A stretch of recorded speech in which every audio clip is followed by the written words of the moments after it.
Hi ಎಲ್ರಿಗೂ ನಮಸ್ಕಾರ. ನಾನು Bindu. Welcome back to Bigg Boss kitchen. ಇವತ್ತು ಸೋಮವಾರ. ಹಿಂದಿನ ದಿನ ರಾತ್ರಿಯೇ 1 ಲೋಟ ನೀರಿಗೆ 1 ಟೀ ಸ್ಪೂನಷ್ಟು ಜೀರಿಗೆ ಹಾಗೂ 1 ಟೀ ಸ್ಪೂನಷ್ಟು ಸೋಂಪನ್ನು ಹಾಕಿ ಓವರ್ನೈಟ್ ನೆನೆಸಿಟ್ಟಿದ್ದೆ. ಆ ನೀರನ್ನು ಬೆಳಿಗ್ಗೆ ಎದ್ದು ಕುಡಿಯೋದ್ರ ಜೊತೆಗೆ ನನ್ನ ದಿನ ಶುರು ಆಯಿತು. ಚಂದದ ರಂಗೋಲಿನ ಹಾಕಿ ದೇವರ ನೈವೇದ್ಯಕ್ಕೆ ಅಂತ ಹೇಳಿ ಬೆಲ್ಲದ ಅನ್ನನ ಮಾಡಿದ್ದೆ. ಜೊತೆಗೆ ತಿಂಡಿಗೆ ವಾಂಗಿಬಾತನ್ನ ಮಾಡಿದ್ದೆ. ವಿಡಿಯೋನ ಎಲ್ಲೂ ಸ್ಕಿಪ್ ಮಾಡಿದೆ ನೋಡಿ. ಇಷ್ಟ ಆದರೆ ಒಂದು ಲೈಕ್ ಮಾಡಿ.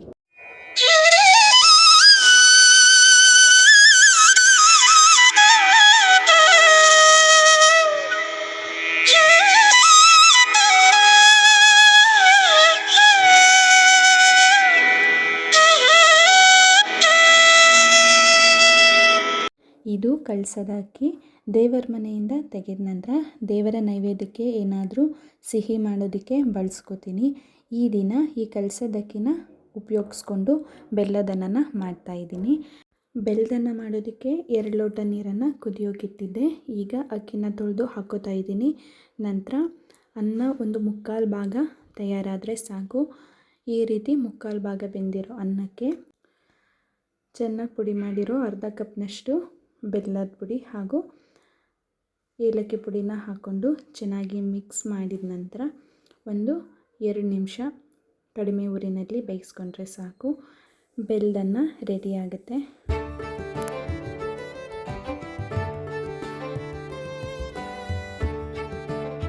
ವಾಂಗಿಬಾತ್ ಮಾಡೋದಕ್ಕೆ ಸ್ಟವ್ ಹಚ್ಚಿ ಒಂದು ಪಾತ್ರೆನ ಇಟ್ಕೊಂಡು 2ರಿಂದ 3 ಟೇಬಲ್ ಸ್ಪೂನಷ್ಟು ಎಣ್ಣೆ ಹಾಕ್ಕೊಂಡು ಎಣ್ಣೆ ಬಿಸಿಯಾದ ನಂತರ 1 ಟೀ ಸ್ಪೂನಷ್ಟು ಸಾಸಿವೆ, 2 ಕಡ್ಡಿ ಕರಿಬೇವು, 4ರಿಂದ 5 ಗೋಡಂಬಿ ಹಾಕಿ ಸ್ವಲ್ಪ ಕೈ ಆಡಿಸ್ಕೊಂಡು 1/4 ಕಪ್ನಷ್ಟು ಉದ್ದಕ್ಕೆ ಹೆಚ್ಚಿಟ್ಟಿರೋ ಈರುಳ್ಳಿನ ಹಾಕಿ ಹಸಿ ವಾಸನೆ ಹೋಗೋವರೆಗೆ ಬಾಡಿಸ್ಕೋಬೇಕು. ನಂತರ ಉದ್ದಕ್ಕೆ ಹೆಚ್ಚಿಟ್ಟಿರೋ 1 ಟೊಮೊಟೊನ ಹಾಕ್ಕೊಂಡು ಸ್ವಲ್ಪ ತಿರುವಿ ಹಾಕ್ಕೋಬೇಕು. ಇದಾದ ನಂತರ 1 ಟೇಬಲ್ ಸ್ಪೂನಷ್ಟು ಉಪ್ಪನ್ನು ಹಾಕ್ಕೊಂಡು ಮಿಕ್ಸ್ ಮಾಡ್ಕೊಳ್ಳಿ. ಈಗಲೇ ಉಪ್ಪನ್ನು ಹಾಕ್ಕೊಂಡ್ರೆ ಬದನೆಕಾಯಿಗೂ ಉಪ್ಪು ಹಿಡಿಯುತ್ತೆ, ಜೊತೆಗೆ ಟೊಮೊಟೊ ಕೂಡ ಬೇಗ ಮೆತ್ತಗಾಗುತ್ತೆ. ನೋಡಿ, ಬದನೆಕಾಯಿನ ನಾನು ಈ ರೀತಿ ಕಟ್ ಮಾಡಿ ಹಾಕ್ಕೊಂಡಿದ್ದೀನಿ. ಬದನೆಕಾಯಲ್ಲಿರೋ ನೀರನ್ನು ಹಿಂಡಿ ಪಾತ್ರೆಗೆ ಹಾಕ್ಕೊಂಡು ಸ್ವಲ್ಪ ತಿರುವಿ ಹಾಕಿ ಲಿಡ್ನ ಕ್ಲೋಸ್ ಮಾಡಿ 1-2 ನಿಮಿಷ ಬದನೆಕಾಯಿ ಬೇಯೋದಕ್ಕೆ ಬಿಡಬೇಕು. ನೋಡಿ, ಇವಾಗ ಬದನೆಕಾಯಿ ಹಾಗೂ ಟೊಮೊಟೊ ಎರಡೂ ಕೂಡ ಅರ್ಧ ಭಾಗ ಬೆಂದಿದೆ. ಈಗ ಇದಕ್ಕೆ 1 ಟೇಬಲ್ ಸ್ಪೂನಷ್ಟು ಶುಂಠಿ ಬೆಳ್ಳುಳ್ಳಿ ಪೇಸ್ಟ್, 1 ಟೀ ಸ್ಪೂನಷ್ಟು ಅರಿಶಿಣ ಹಾಗೂ 1 ಟೇಬಲ್ ಸ್ಪೂನಷ್ಟು ಚಿಲ್ಲಿ ಪೌಡರ್, ಜೊತೆಗೆ ಅರ್ಧ ಕಪ್ನಷ್ಟು ವಾಂಗಿಬಾತ್ ಪುಡಿನ ಹಾಕ್ಕೊಂಡು ಒಂದು ಸಾರಿ ಚೆನ್ನಾಗಿ ಮಿಕ್ಸ್ ಮಾಡ್ಕೋಬೇಕು. ಮಿಕ್ಸ್ ಮಾಡ್ಕೊಂಡಿದ ನಂತರ ನಾನು 1 ನಿಂಬೆಹಣ್ಣಿನ ಗಾತ್ರದ ಹುಣಸೆ ಹಣ್ಣನ್ನು ನೆನೆ ಹಾಕ್ಕೊಂಡು ಅದ್ರ ರಸನ ತೊಗೊಂಡಿದ್ದೀನಿ. ರಸನ ಸೇರಿಸಿದ ನಂತರ ಚೆನ್ನಾಗಿ ತಿರುವಾಕೊಂಡು ಲಿಡ್ನ ಕ್ಲೋಸ್ ಮಾಡಿ 5 ನಿಮಿಷ ಹಾಗೆ ಆ ಮಸಾಲೆ ವಾಸನೆ ಹೋಗೋವರೆಗೆ ಬೇಯೋದಕ್ಕೆ ಬಿಡಬೇಕು. ಇದಾದ ನಂತರ ನಾನಿಲ್ಲಿ 1 ಲೋಟ ಅಕ್ಕಿನ ತೊಗೊಂಡಿದ್ದೆ, ಹಾಗಾಗಿ 2 ಲೋಟ ಬಿಸಿ ನೀರನ್ನು ಹಾಕೋತಾ ಇದ್ದೀನಿ. ನೀರು ಕುದಿ ಬಂದ ನಂತರ ನಾನು ಆಗಲೇ 1 ಲೋಟ ಅಕ್ಕಿನ ತೊಳೆದು ನೆನೆಸಿಟ್ಕೊಂಡಿದ್ದೆ. ಈಗ ಅದನ್ನು ಹಾಕೋತಾ ಇದ್ದೀನಿ.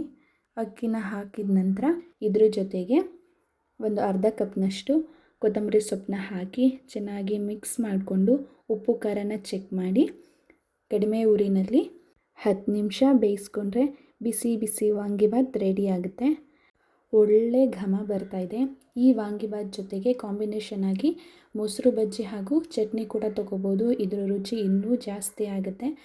ನಾವು ವಾಂಗಿಬಾತನ್ನ ಕುಕ್ಕರಲ್ಲಿ ಮಾಡಿದ್ರೇ ಒಂದು ಟೇಸ್ಟ್ ಇರುತ್ತೆ. ಸಪ್ರೇಟಾಗಿ ಗೊಜ್ಜು ಮತ್ತು ರೈಸ್ ಮಾಡಿ ಮಿಕ್ಸ್ ಮಾಡ್ಕೊಂಡು ತಿಂದರೆ ಅದು ಒಂಥರ ಟೇಸ್ಟ್ ಕೊಡುತ್ತೆ. ಈ ರೀತಿ ಒಮ್ಮೆ ಕಡಾಯಿನಲ್ಲಿ ವಾಂಗಿಬಾತನ್ನ ಒಮ್ಮೆ ಟ್ರೈ ಮಾಡಿ ಹೇಗೆ ಬಂದಿದೆ ಅಂತ ಕಮೆಂಟಲ್ಲಿ ತಿಳಿಸಿ. ಈ ವಿಡಿಯೋ ನಿಮಗೆ ಇಷ್ಟ ಆಗಿದ್ದರೆ ಒಂದು ಲೈಕ್ ಮಾಡಿ ಹಾಗೂ ವಿಡಿಯೋನ ನಿಮ್ಮ ಸ್ನೇಹಿತರಿಗೂ ಸಹ ಶೇರ್ ಮಾಡಿ. ವಾಂಗಿಬಾತ್ ಅಂದರೆ ನನ್ನ ಮಗಂಗೆ ತುಂಬಾ ಇಷ್ಟ. ಅವನೇ ಅವರಪ್ಪ ಮತ್ತು ಅಜ್ಜಿನ ಕೂರಿಸಿ ಪ್ಲೇಟ್ಸ್ಗಳನ್ನ ಅವನೇ ತೊಗೊಂಡೋಗಿ ಕೊಡ್ತಾಯಿದ್ದಾನೆ.